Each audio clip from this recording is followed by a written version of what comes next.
Good evening, Barnet. Sorry for the technical hitches. We will work this through. It's been just an update from today. There's been an amazing outpouring of support following the message yesterday for people to volunteer for the community, and it's just overwhelming to see how our community gets behind each other at all times, and particularly at times of need. In actual fact, when I read the BBC this morning, it was a thing to see a country just working together. And I think that's just a message. This time will end and Corona will pass, or the Corona crisis will pass.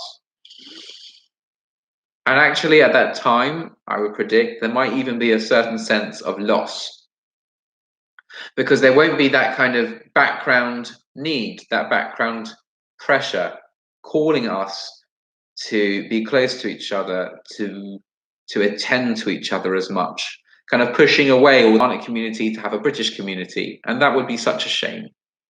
Let's try and hold on really strongly to the unity that we're feeling right now, as families, as communities, and as a country, as a world. In my lifetime, when has it been that the whole world is all speaking? Everyone, billions and billions of people, we're all talking about the same thing. We're all talking about one thing. Actually, the Shabbos before we left Israel, we had a Shabbos meal where we didn't mention Corona. We all remarked, that's unbelievable. How can it be that we didn't mention it at the Shabbos meal? Or maybe it's healthy every so often not to be talking about it, but the whole world nowadays is talking about one thing. It's not so far from what we actually just said in Aleinu, in our live Mariv, that Bayamahu, on that day, Hashem Echad Shmo Echad, that there will be one name of Hashem reverberating around the world, the whole world talking about one thing. It will just be a different crown. Corona means crown. It'll be a different crown. But it's definitely possible. We see it as being possible.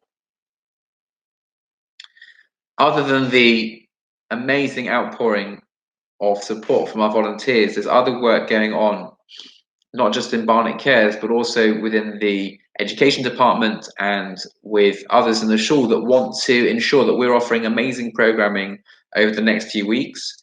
And a particular project that I'm really excited to be sharing with you, which we'll be launching over the next couple of days, is a community Haggadah, where we're going to be calling upon members of the community pack to come with us into our Seder nights.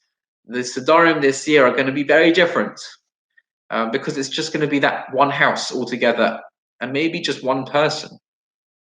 And so the community Haggadah is going to be a way for us all to feel like we're really sitting in everyone else's house at the same time.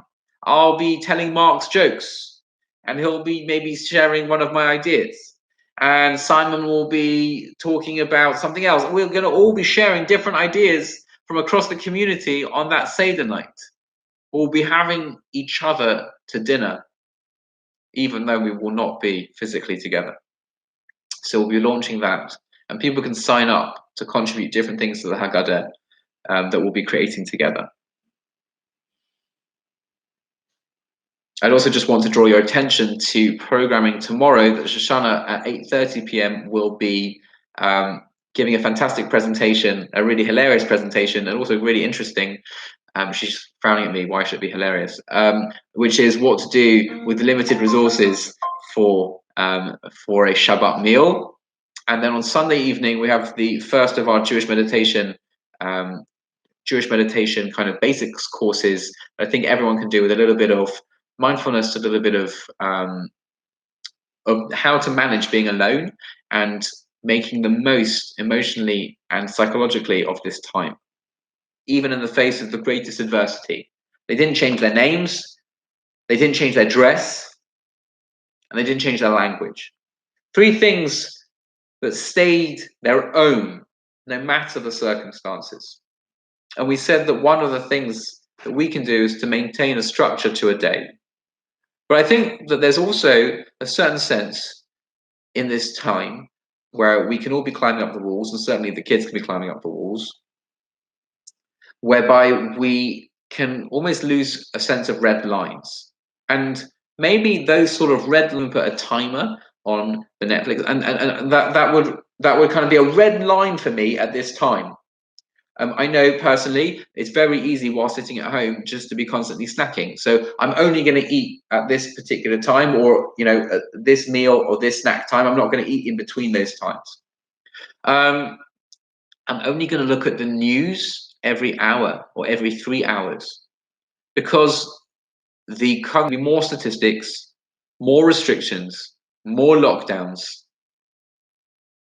And every statistic is not really just a statistic, it's a real person. We live checking our devices every moment, it's going to stop us functioning. So a red line around these issues, around these things, around food, around sleep, around bedtimes, things that we will institute that we will not cross. A red line to keep us safe, to keep us whole, and to keep us functioning and healthy. My bracha to us all is that we should have that structure, we should have those red lines, and we'll talk tomorrow about the amazing magic that we can create within that structure, despite being limited and despite being at home.